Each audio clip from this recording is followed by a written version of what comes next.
Thanks for being here. Subscribe to Cheating Stories Best, so you don't miss new stories. What was so special about May 17th? Nothing special. It wasn't my wife's birthday or our anniversary or even the first day we met. It was an ordinary day, an ordinary Tuesday, and that's why I chose it. My name is Keith, and my marriage to Lisa after 12 years has started to become a little stale, or should I say predictable. It's not that I didn't love her. She and the children were the most important things in my life. However, that little sparkle that usually appeared in her eyes when I mentioned making love seemed to be gone lately. So, being the hopeless romantic that I am, I decided to give her an evening she would never forget. Monday morning at work, I pulled out the big guns, Katie, Cheryl, and Karen, three of the hottest single women at work. Okay, ladies, if you could write the script for the most romantic night of your life, what would it be? I asked them. Around midnight, they all started zipping off to Paris, making love in a gondola in Venice, or watching the sunset from a hot tub over the Swiss Alps. Easy, girls, I told them. I'm more thinking about a romantic night at home or in one of the hotels in the city center, something that won't break my bank account. By midday, they were back with a list of ideas now in my price range. I thanked them, treated them to lunch, and began making plans. They seemed almost as excited as I was, jumping up and down, telling me that I better not fail because now they had a bet on how my evening would end. The first thing I did was take Wednesday afternoon off so I could get everything done before she returned. I usually got home around 6 o'clock, but Lisa was always home by 3:30 to meet the kids as they got off the school bus.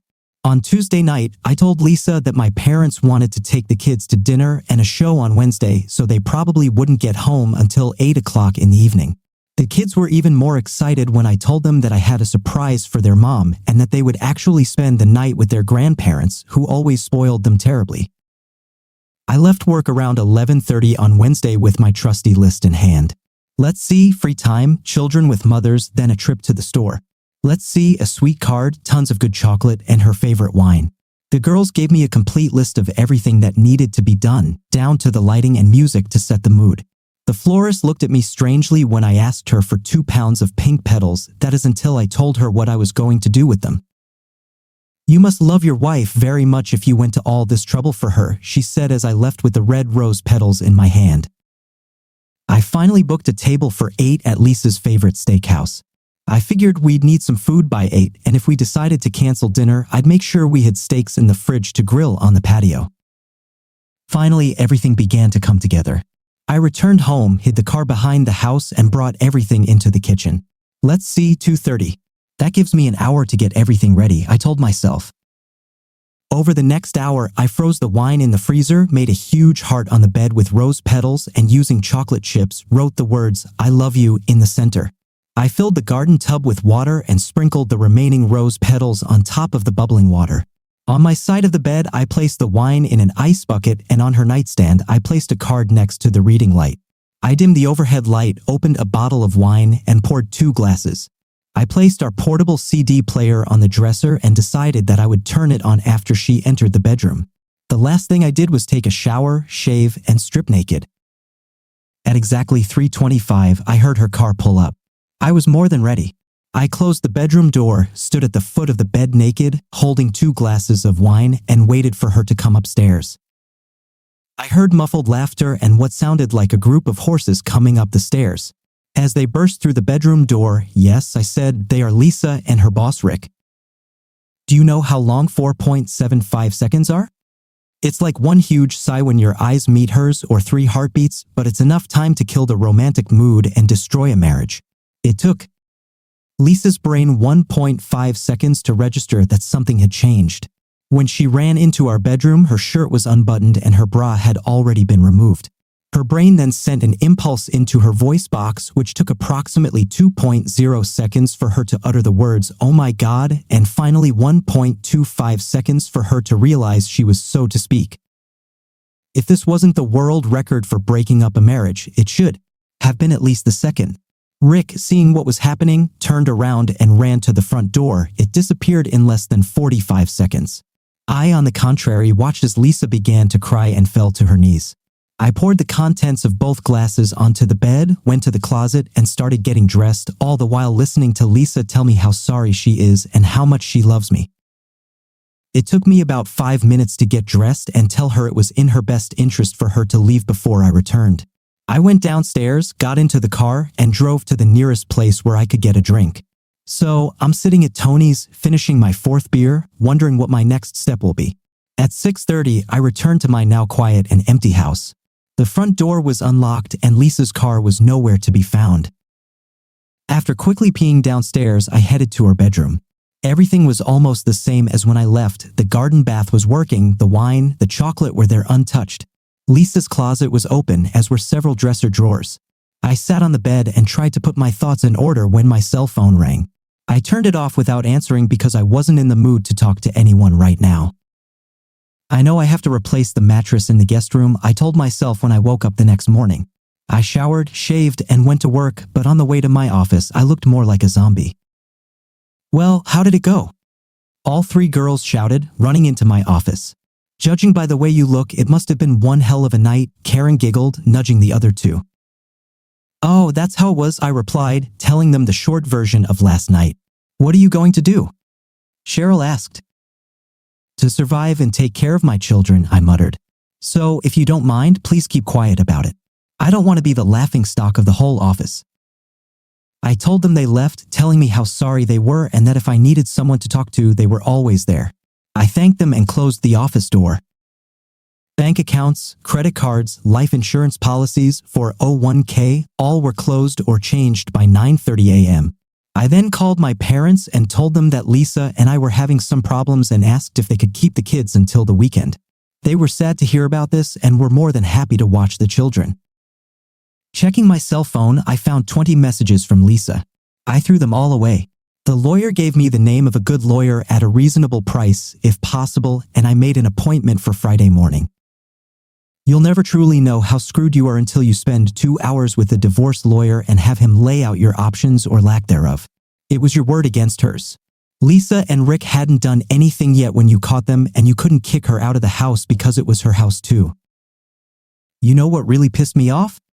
She would most likely get custody of the kids, the house, and at least 40% of what I made after taxes. He suggested marriage counseling or at least a 90-day cooling-off period before I did anything. Look, Keith, no matter what you do, you'll be paying child support for the next 8 years at least, plus house payments. The only thing you can do is bide your time and try to minimize your losses. Look, if it were me, I'd move into the spare bedroom and make life at home as easy as possible for your kids, he suggested. I left early and moved all my junk into the spare bedroom. I bought a new mattress and threw the old one to the curb. I never answered Lisa's calls, but I knew that sooner or later she would most likely show up at the house, so I tried to be ready for the meeting. I picked up the kids on Friday on my way home from work and took them to a pizza place. They told me they had a great time but were glad to go home. Lisa finally showed up around 8:30 that evening. The children surrounded her on all sides, but she never took her eyes off me. By 10, they went to their rooms and I headed to the guest room. Lisa asked if we could talk later, but I told her I wasn't in the mood. Maybe tomorrow, I said, closing and locking the door. I heard a muffled scream as she looked around what used to be our bedroom. I heard sheets being pulled off the bed and other noises as I imagined her trying to tidy up the room. On Saturday morning, I noticed a card, rose petals, and chocolates in the trash bin along with an empty bottle of wine. The children had breakfast and went about their usual Saturday activities, friends and football. I wasn't really hungry, so I just made coffee. Lisa came down just as I was finishing my first cup. I poured myself another, grabbed the newspaper, and went out onto the deck. You know that sooner or later you will have to talk to me, she said through red eyes. But why, Lisa? What can you tell me to explain what I saw on Wednesday? How long have you been cheating on me with Rick? It was only the second time, believe me, dear, Lisa sobbed. Why do I have a hard time believing you? And, by the way, you've lost the privilege of calling me honey or anything else that sounds endearing, I spat. We will coexist for the sake of the children until I understand what is best for me and for them. Looks like you've already made your choice then. Lisa ran into the house and I finished my coffee and tore the newspaper in a rage. Work sucked for the next 2 weeks, but at least it wasn't as bad as my home life. Someone had spilled the beans at work and now all I was getting were these pitying looks from all the women in my office every time I walked past them. My boss wanted to know if I needed personal time off, but I told him I was managing it and that I needed a job to keep me sane. The children knew from day one that something was wrong and asked if they had done anything wrong. Children, your mother and I are going through a difficult period, but everything is fine, believe me, I told them. But it was not so. Lisa tried to get me to talk and even tried to seduce me once, but I no longer felt anything for her. I felt worse than Whale when Cheryl walked into my office Thursday just before 5. "Cog your coat, we're leaving," she announced. I looked up to say something, but she stopped me. "Maybe you don't understand, this is not a request. Grab your damn coat, we're leaving," she announced. When Cheryl and I arrived at Tony's, 2 more of the formidable trio, Katie and Karen, were sitting at a table in the corner. After ordering a drink, Cheryl got to work on me. "You need to come to your senses, Keith," she began. "You've been walking around like dead for the last 2 weeks, and even though everyone has your back, you're going to be in deep if you don't tie your head and ass together. I have my reasons, so why don't you just off?" I almost shouted back at her. "Off? You're not talking to Lisa," Karen replied. "What the hell do you want, Keith, or are you going to wallow in self-pity for the rest of your life?" "I want everything to be like it was before this happened," I said, looking at my glass. "I thought you said your marriage was stale and you wanted to revive it," Katie asked. "Do you really want to go back to your boring life? Do you love her?" "I love and hate her at the same time. I wish I could strangle her and Rick for what they did to me," I screamed. "I just don't know what the hell to do or even where to start." "Let's eat and then we'll figure it out," Cheryl said, calling the waiter. "The first thing we need to do is level the playing field. Lisa is still in your house and returns to work every day. Rick, on the other hand, goes home to his loving wife and children even though he ruined your marriage," Cheryl spat. "It's time for you to get your life back." By the end of the evening, I felt better, and they were right. I had to do something. I couldn't let this go on, it tore me apart. Lisa wanted to know where I was when I got home. "So what? Do you care about it?" I shouted as she went into her bedroom crying. The next day, I met with my lawyer, Randy. "I thought you were going to wait for a divorce," he asked. "Yes, I want to sue the company that Rick and Lisa work for and then hit Rick with an alienation of love lawsuit," I told him. "Look, Keith, you don't have hard evidence. I told you so." "I know, but they work for a public company, and with all the crap in the news lately about corporate mismanagement, I don't think they'd want bad press. Also, even though Lisa wasn't at work, most managers work until 5. Don't most corporate bylaws have a morality clause when a married boss has sex with a married employee he supervises, especially during working hours?" Randy said. "It would take a couple of days for everything to be finalized and the papers filed, but he would let me know when things got underway. For the next 3 days, I was the old Keith. I joked with people at work, had fun with the kids, and even started talking to Lisa again, which made her life a little easier. On Thursday, Randy called and said that their company had been served, but I asked him to wait with Rick's papers until we reached an agreement with their company. By the following Tuesday, Randy and I were sitting in a conference room across from the CEO and his manager. "We have reviewed the documents, and it appears that you forgot to include any documents about the alleged incident," the manager began. He then said something about frivolous lawsuits and was quite surprised when I stood up and headed out. "I guess we'll see you in court, then," I said, getting up from my chair. "You know we will take testimony from all office employees," I said calmly. "How many of them do you think knew what was going on?" "All I have to do is find 1 or 2, I told them.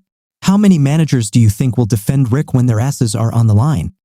"Good luck, gentlemen," I said, walking out with Randy. I was sitting at my desk on Wednesday when Randy called. "They want to straighten out or, as they put it, make this mess go away," he told me.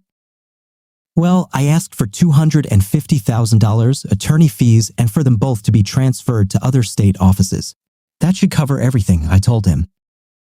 "Tell them the offer is valid until noon Thursday, and then we'll move on." That afternoon, Randy called me again. "They agreed to the fees and transfers, but they are offering $150,000, he told me. "Randy, stop haggling. Tell them the price is now $300,000, and if they come back with another counteroffer, the price will rise to $400,000. Maybe this will end everything." On Thursday at 3:30, Randy called and said that my offer was accepted and by 5 he would give me the forms to sign. True to his word, the package was delivered to my office at 4:30. They were waiting for him, the secretary told me after reviewing the papers and the check attached to them. I signed the papers and handed them over. If someone is looking for me, then I'm gone for the whole day, I told her, leaving the office. In the car on the way home, I quickly called Randy. Serve Rick tonight and do it at his house. I was over the moon. By tomorrow, I would have a pound of flesh and I could move on with my life. Okay, that's it. Grab your coat because we're going out to dinner tonight, I said, walking through the door. Lisa looked at me and did not move. Come on, Lisa, you too. A wide smile appeared on her face as she ran for her coat. Over dinner, we talked and laughed as we had done for the past 12 years. Life was good again, almost good. When we got home, everyone thanked me for a great evening and went to their rooms. Lisa came closer, kissed me on the cheek, and thanked me for the evening. It meant a lot to me tonight, she said. I told her that we would have a nice long talk tomorrow night, so she needed to get some sleep. You son of a, Lisa shouted, entering the door. You knew last night what would happen today, didn't you? Not quite, Lisa, but pretty close, I answered. Where's the job that you were offered? Tenafly, New Jersey, wherever the hell that is. It seemed like my services were no longer needed here and it was either New Jersey or I was out of work, she explained. I told them there was no way they would transfer me there and then they gave me severance pay and gave me 20 minutes to clean the table. She sobbed. I gave them 8 years and in 20 minutes I was out the door, she said, sitting on a kitchen chair and sobbing. Where's your friend and Rick being transferred? I asked. Flint, Michigan, she said, staring at the floor. The armpit of the Northeast. This couldn't have happened to a nicer guy, I said, grinning from ear to ear. Well, Lisa, this is how the next phase will go, I said, pulling up my chair. If you want to be part of this family, here are the conditions. First of all, you need to be examined for sexually transmitted diseases and bring me a certificate of health. Then you will take a polygraph test, and to help you, I will even ask all the questions in advance, I said, holding the paper across the table. As you can see, they start out very easy but become increasingly difficult down the list. By the time she got to the last group, she started crying. Am I the biological father of my 2 children? Why did she cheat when we had sex in the last couple of months? Who were you thinking about, Rick or me? How often have you lied to me in the last couple of months? How many affairs have you had? Do you still love me? You have a meeting tomorrow at 9, I said. And if you get through this without any major surprises, we have an appointment with a marriage counselor for Saturday morning at 10. Lisa just sat and cried, going through questions. I can answer them now if you want, she said. I think I'll wait until tomorrow, I told her. I just don't trust you anymore, and I want to start all over again without any lies, if you don't mind. I didn't like all her answers, but in my mind, she passed. Do I trust her? Hell no. Do I plan to stay with her? Well, the jury is still out, but we're working on it. The worst part is that we haven't made love for the last 5 months, and that's what I really miss. We have sex once or twice a week to relieve tension, so to speak, but it's not the same thing. Rick took a transfer to Flint, Michigan last year. I sent him a Christmas card from Florida that said, "Glad you're not here." Oh, by the way, his wife and children are here. I think the sunny South won over the cheating husband. Go figure it out. Thank you for listening to this story. Now here is another exciting story for you to read. I was watching TV when I heard the doorbell ring. I got up, went to the door, and looked through the peephole. Crap, I wondered how the hell she managed to find me. I considered just going back to the TV and ignoring the doorbell, but then I decided that if she had put so much effort into finding me, she wouldn't leave until she got what she came for. I connected the chain and then opened the door just enough so that we could see each other and said, "What the hell do you want?" Talk to you? Didn't my leaving tell you that I have no interest in ever seeing you again, let alone talking to you? I have no idea why you left. I came home and you were already gone. No, just all your stuff gone. Nonsense. How could you not know why? You heard me when I told you what would happen if you walked out the door. Can I come in? I decided that I had better get this over with, unclasped the chain, stepped aside, and she came in. She sat down on the sofa and asked me for a glass of water. As I followed her, my thoughts went back to the night that started it all. I had just got home from work and found my wife, Alice, getting dressed up. I didn't know we had plans for a date, not with us. I have a date today. Date with whom? You do not know him. He's the guy I work with. He's new to the office and doesn't know many people yet. He wanted to go to Sylvia's birthday party, but he didn't want to go alone, so he asked me to go with him. He knows you're married, doesn't he?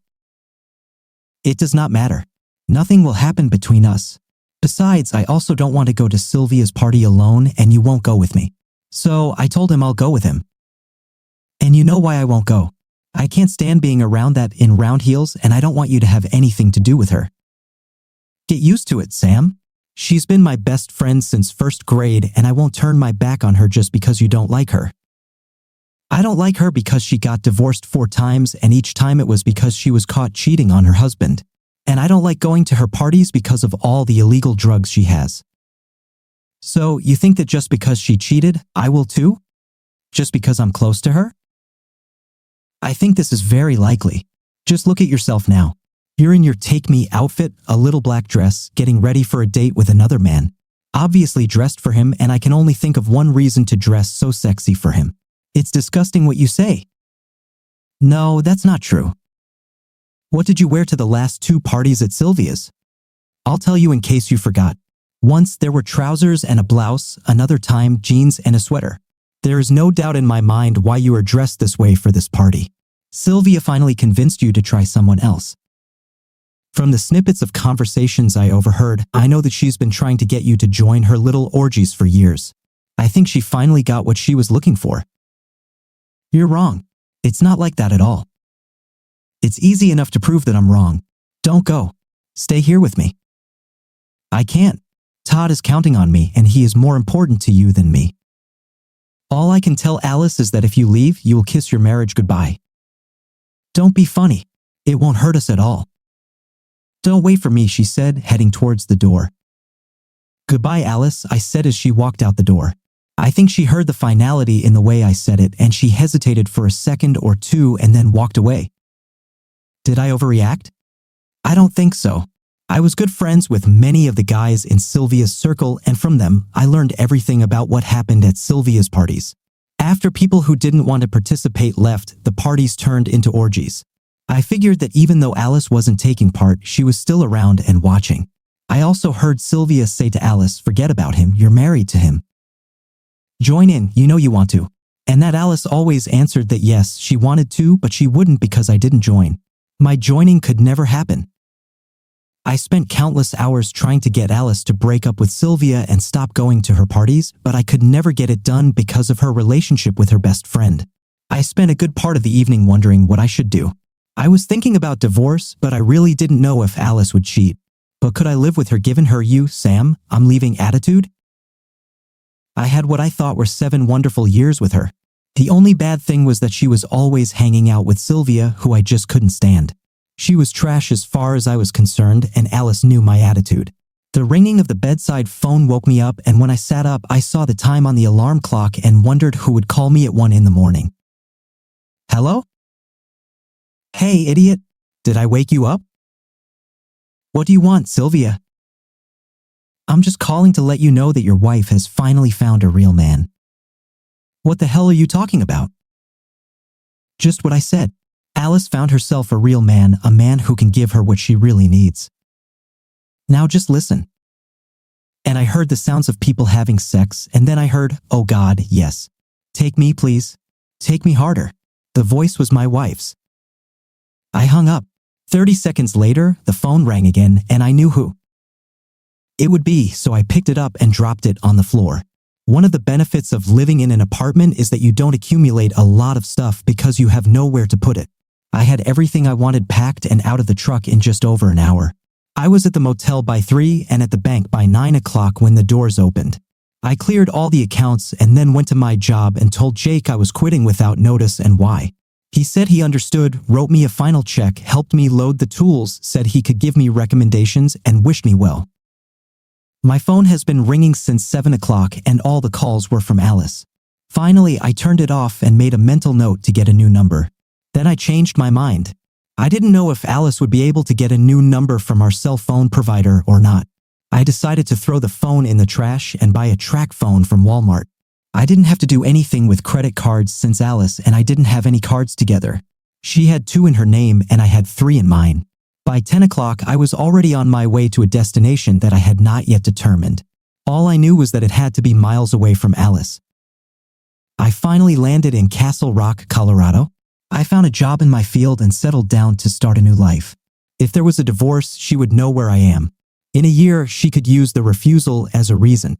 The only downside to this is that I would never find out about the divorce, but that didn't really matter back then because I had no plans to ever get married again. The next 2 years passed and life was good. I dated some women and had a friend with benefits, and now this. You heard me when I told you what would happen if you went on this date. You ignored me, went on that date, and I did what I said I was going to do. How did you find me? A very expensive private detective. Why do you need this? You are my husband. How did you find the money to pay a very expensive private detective with your secretary's salary? I sold the house. Which house? The one I received in court. I started to ask but caught myself. It just didn't matter. Well, you wasted your money and the time it took you to get here because we're done. You did exactly what I knew you were going to do when you left me to go to that party. And don't bother wasting your time trying to tell me nothing happened. Your best friend called me at 1 o'clock in the morning and then held the phone so that I could listen to what was happening. Your "oh God, yes, take me, please, take me harder" came loud and clear and said it all. She made it. I probably should have gotten back at her harder than I did. I think I need to tell you what happened since you weren't there to see or hear about it. I did not go to that party to get screwed. This was the farthest thing from my thoughts. Yes, I changed for the party, but Sylvia asked me to. For some reason, she didn't like Todd, or so she said. But she couldn't tell him not to come to the party because it was an open invitation to everyone in the office. She asked me to dress sexy and let him think he was lucky. I like to dress up, and that's what I did. Todd actually took one look at me and thought he was going to hit the jackpot that night. He stuck to me as if glued, almost as if I was afraid that if he wasn't there, someone else might get to me. It was a fun party, and although Todd was hanging around, I think the other guys thought I looked hot that night, and I was dancing with a few guys. As soon as the party ended, my head started spinning and swimming.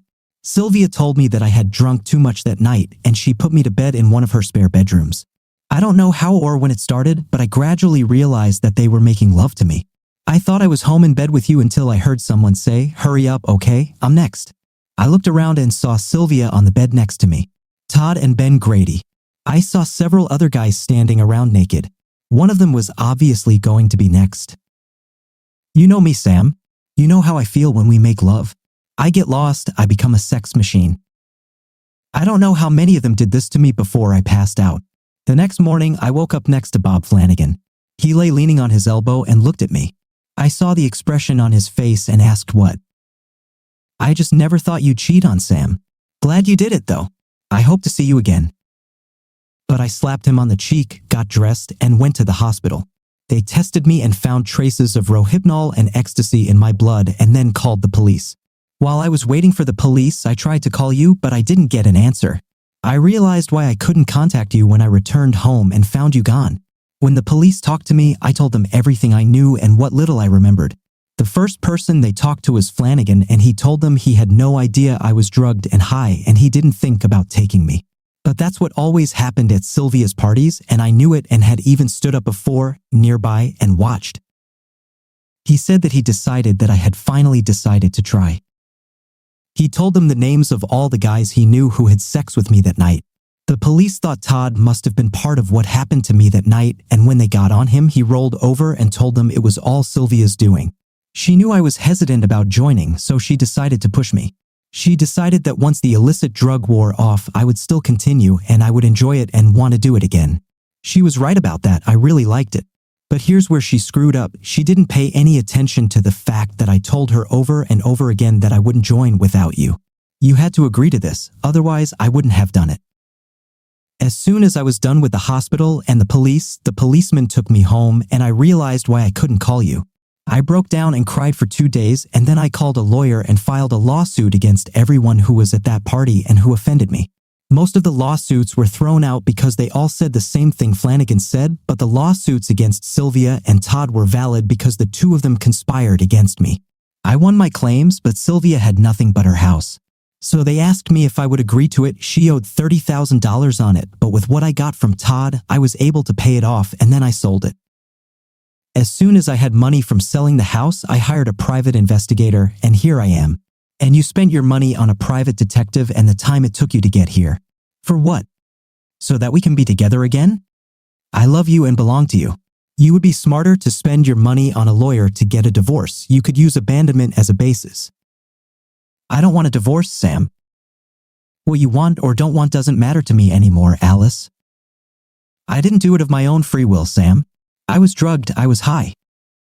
But you walked out the door willingly, even though I told you that if you walked out that door, you would kiss your marriage goodbye. Well, you ignored what I said and walked out again. The way I left should have told you that you wasted your time and money to get here. I have to be here if I want us to be together again. You're not paying attention to what I'm saying now about what you did that evening when you left me. Pay attention, Alice. I don't want you. You can't bring us back together again because I don't want to. I mean, I don't want to date again a woman who can do what you did. Damn it, Sam, can't you understand that I didn't do this of my own free will? It's you who don't understand anything, Alice. This is not what happened with Sylvia, although I expected it to happen and I warned that it might happen. That's what you did the moment you walked out the door to go see Sylvia. It was complete disrespect for me that you showed before leaving on a date. Don't be funny, Sam. It won't hurt us at all. As you walked out the door to go on a date with another man, killed any us there might have been. Now please go away, I need to get ready for dinner. I'm hungry. I'll eat with you and we can talk. I'm going to convince you that you're wrong, that we can put it all together. Her words didn't have time to die down when the front door opened and an extremely beautiful blonde walked in, shouting, "I'm home, baby. What's for dinner?" Then she saw Alice and asked, "Who is this?" "This is Alice. You've heard me talk about her once or twice. Alice, this is Beverly." Beverly surprised Alice when she walked up to her, leaned over, hugged her, and said, "Thank you for sending Sam to me," and then turned to me and asked, "What's for dinner?" "I think we'll go somewhere. I made a reservation with Angelo. I'll go change." "Nice to meet you, Alice. Maybe we can get together sometime and compare experiences." And then she headed to the bedroom. "You need to leave now, Alice. I need to change for dinner." "Does she know that you are married?" "She knows." "You need to let her know that I will fight for you, Sam. Wake up, Alice. For you to fight for me, you would need to spend time with me, and that just won't happen. Get a divorce and find yourself another man. And when you find him, don't put the crap on him that you brought on me." Tears were streaming down her cheeks as she said, "Damn it, Sam, why can't you understand that I didn't cheat on you? I was high against my will." "So what? In order for you to be pumped full of drugs, you had to be there, and that's the whole point. I told you not to go. I told you when you opened the door to leave that if you left, you would kiss your marriage goodbye. You ignored me, you left. The marriage is over, it's that simple. Now please go away, I need to get ready for a dinner date." "I'm not going to divorce you, Sam, and you should tell your girlfriend about this. She can never marry you." "She can't marry me anyway, she is already married and in the same boat as me. Her husband won't give her a divorce and she won't spend money trying to get one. I'll go, but I won't go far. I can't bring you back from a long distance, so I'm moving here. I'm going to take you back." "Nonsense, Alice. I've already said this several times and you need to get it into your head that I'm serious. I do not want you. Now go." She cried but left.